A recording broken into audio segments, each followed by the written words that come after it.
Adjusting footage. This is our bread and butter, but it can be done so freaking wrong that it looks ridiculous. So this is a nice simple guide so that you can know how to quickly set your camera up, what to use, what the angles are, and then just how to elevate everything when you're doing adjusting footage. So nice quick one here. Okay, I've got video examples. We'll go through it all. This is a really useful tool that you can give for CAs so that they understand the process as well. But I'm just understanding the angles here. I never thought would be a big deal.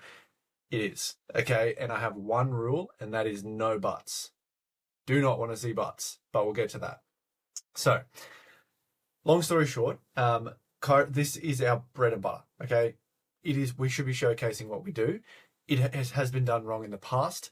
Some people, I think, intentionally show butts and other parts to clickbait and get views that they think is a good thing, but then they end up with a page full of creeps commenting on their videos. So if you want to do that, hey, that's your choice. I'm going to show you just how to do it as a professional to elevate your entire game. Okay, because this is going to build your credibility. This is your trustworthiness, authority. This is you. This is what you do. Okay, so showcase your skills. So adjusting, yes, we know it's a very like ASMR sort of like satisfying thing to watch. You know, like you hear the cracks and then people are like, and it's like, cool. But the way I look at this is it's about skill, intent, precision, the process. You're showing how good you are at what you do. Now, it may look the same as, you know, the guy down the road. You might practice diversified the same, but you're also showcasing your space. You're giving off the energy that you have. You're showing who you are, how confident you are, and how you do things. Okay. So don't get caught out thinking that it's, you know, just a crack and, you know, ASMR and people love that. You're trying to show people, you know, you're good at your job. It's like a tradesman showing off the house they've just built. That's what you're doing. So I've broken this down as a chiro just into 4 categories: cervical, thoracic, lumbar, sacroiliac. Obviously, this doesn't incorporate any peripherals. Peripherals are pretty easy, so I didn't think that was necessary. There might be a day where someone asks me and I'll create a guide on that. But for now, these are the 4. These are like the ones that you're going to use. And honestly, SIJ and lumbar spine, sometimes they can just be interchanged because the adjustments are very similar. All right, so fundamentals. There's 4 in total. I'm going to start off with the gear trap. You do not need to buy a $2,000 camera to get better footage. Everything that I filmed in this series was done on an iPhone 15, just the base model. So yeah, you can see it. It's not even the Pro model. Oh my God, how dare I? So you do not need expensive gear. One thing that you do need is a microphone. Okay, and this is a cheap microphone. They're about $30. I will say you can start with that if you want to. You will eventually buy another microphone. There is just a difference between the El Cheapos and the good ones. The ones that I have are these. These are Ride microphones. The other one that I would recommend is DJI. I bought a single pack, so that means there's the thing that remembers the recording and then the thing that records. Get 2 things that record because you'll put one on you and you'll put one on your patient. So I am going to have to go back and buy another one. I should have just bit the bullet and bought the 3-pack at the start. Learn from my mistakes.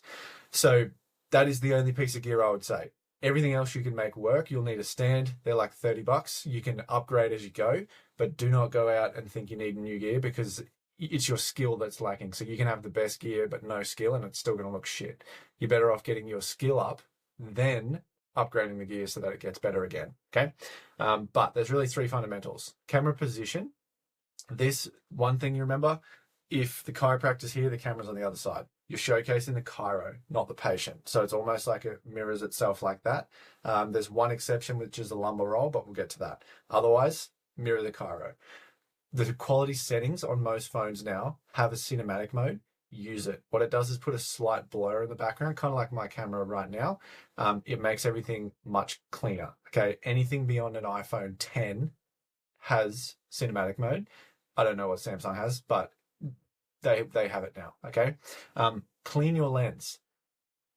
Every time you pick your phone up, get your shirt, clean the lens. Okay, that just do it. Don't even question me. It's all hazy. There's light angle. Like, just clean the thing. That's your habit. And then natural light is always better than trying to create artificial light. So, you don't need to go out and buy expensive lights. You can just start off with a window. Okay. Then in terms of angles, don't film like underneath the patient. So from like legs up to head, that's weird. Always go head down. Film from behind, don't film from behind the chiro. Sometimes we do a extension wing lift and we try and showcase like what we're working on, but everyone's trying to look for your face. That's what you look for in a video. So you're always better off just showing front on. And remember that rule, cameras in front of the chiro. And no butts. Come on guys, you're better than that. So cervical adjustments, they're usually supine or seated. These are the two positions. I'm excluding a prone one, but I will go into that in thoracics.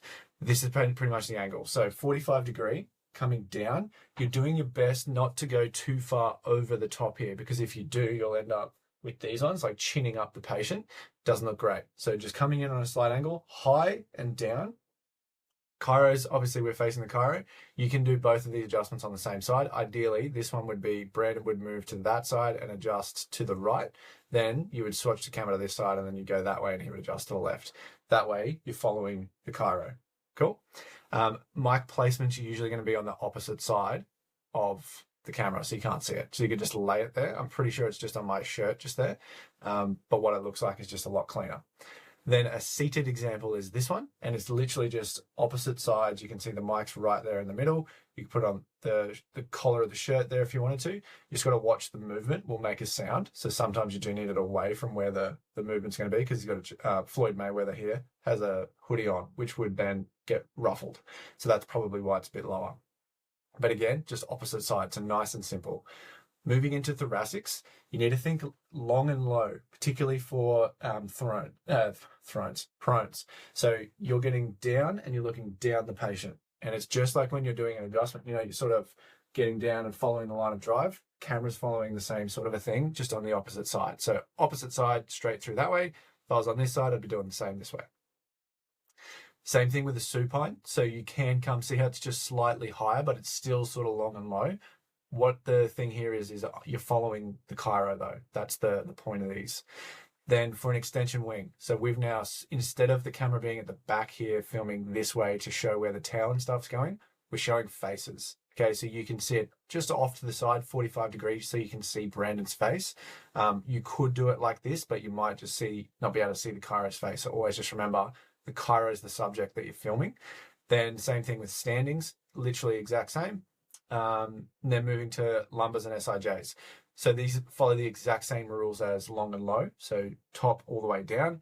Some people you could film this way to show leg lengths. You can go a little lower and show like just from the hips down if you wanted to. Again, just try not to show off asses. That's really the rule. So yeah, very similar. Trigger point, anything like that. You're on the opposite side of the chiro. That's the gist of it. Then with lumbar rolls. So this is where the rule does break. So if we were directly opposite Brandon here, we would be down lower. And what that would look like is this, which is a no-no. So see how it's just all ass. That's all you're looking at. If you come from the top down, 45 degrees down the table towards the chiro, almost more like where they would be sort of facing, like on the way up, that's where you want to be, because that will hide a bit of that. Mic placement's down here. Sorry, I forgot to mention, usually the mic placement here is just going to be sort of on the back of the shirt there. You might drop it on the table, just on the side there. So that is the angle. Don't go this way. That's always going to be bad. This way is bad enough. And then anything, if you're coming on the other side, you're showing off the doc's ass. So then that's not good either. This is a bad example, clearly. This is a worse example. So don't go doing this one. If I see anyone doing this one, I'm going to comment on it. Okay. So they're the basics of how to just film the adjustments. The settings on the phones, super easy. Again, you don't need big, expensive equipment. It's just use what you've got, get better, then upgrade. Okay. But they're the basics of all the like spinal adjustments, nice and easy. You can modify anything depending on how you like adjust, but just remember that rule, like opposite side, and don't show asses on lumbar rolls. That's really it, the nuts and bolts of it. Now, if you want to go any further on this, we do have additional resources. So I have an entire filming and production guide inside of our Skool group. It's just called the production guide. You can go in there. That's going to go through like presenting skills, lighting, setups, all that more in-depth sort of stuff. But all you're really trying to do here is just upgrade your skill, like just showcase what you do. You're so good at it already. People just want to know. So that's the lesson here. Just you're using adjustments to show off your skill set, show off your space, not to get views. Chasing views is not a useful thing for you, so don't fall into that trap. But that's the adjustment guide. So hopefully that one helps out. If you want any more on it, jump in the Skool group, and we can go deeper on it in there.